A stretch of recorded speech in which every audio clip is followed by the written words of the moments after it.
தோழமைகள் அனைவருக்கும் வணக்கம். நீண்டதொரு இடைவெளிக்கு பின் ஒரு கருத்து பதிவில் இணைவதில் மகிழ்ச்சி. கருத்துனா பெரிய விஞ்ஞான பூலோக செய்தி எல்லாம் இல்லைங்க. கொஞ்ச நாளாக இல்லை ரொம்ப நாளாக எனக்குள்ள ஒரு விஷயம் தோணுது. அதை உங்கள் கூட பகிர்ந்திடும் விளைவில் தான் இந்த பதிவு. செம்பருத்தி இன்றளவும் பலராலும் ரசிக்கப்படக்கூடிய ஒரு மலர். குறிப்பாக நான் என்னுடைய சிறுவயது முதல் பார்த்து ரசித்து வியந்து என் வாழ்வின் ஒரு அங்கமாகவே ஒன்றி போனது இந்த செம்பருத்தி. நான் சிறு வயதில் இருக்கும்போது என்னுடைய வீதியிலும் இல்லை வெளியில் போகும்போதும் பெரும்பாலான வீடுகளுக்கு முன்புறம் வரவேற்பு கொடுத்து வளைந்தோ நிமிர்ந்தோ மரமாகவோ செடியாகவோ அளவில்லாத அழகோடு நிற்கும்.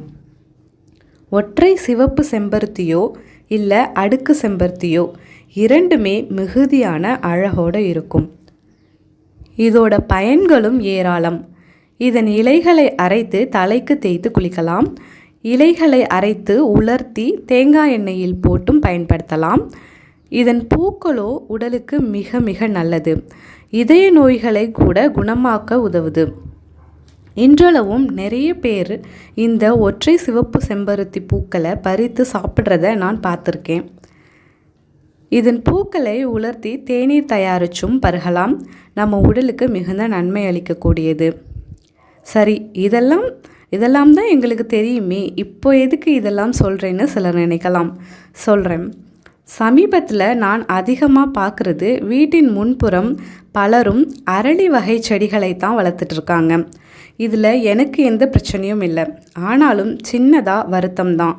இத்தனை பயன்களை தரக்கூடிய அழகான செம்பருத்தி செடியை தவிர்த்து பெரிய அளவில் பயன் அளிக்காத பிற மரக்கன்றுகளை வளர்ப்பது அவ்வளவு ஆரோக்கியமா என்று ஒரு சிந்தனை. அதன் வெளிப்பாடு தான் இந்த பதிவு. உங்கள் இருப்பிடம் உங்கள் விருப்பம், அதில் தவறேதும் இல்லை. இருப்பினும் அளவில்லா அழகும் பயன்களும் தருகின்ற செம்பருத்தியையும் வீட்டின் முன் வளர்த்தால் நன்மை தரும் என்பது என் கருத்து. இன்றளவும் கிராமப்புறங்களில் வீடுகளின் முன்புறம் கிளைத்து தழைந்து எண்ணிலடங்கா பூக்களுடன் புன்னகைத்து நிற்கும் செம்பருத்தி செடிகளின் மீது என் பார்வை பட்டாம்பூச்சியாய் படர்ந்து அதன் அழகினை தேனாய் பருகிடும்.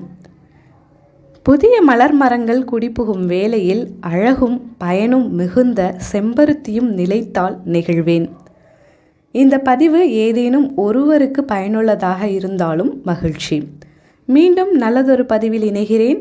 அதுவரை நான் தேன்கவி ஐயாரப்பன். நன்றி.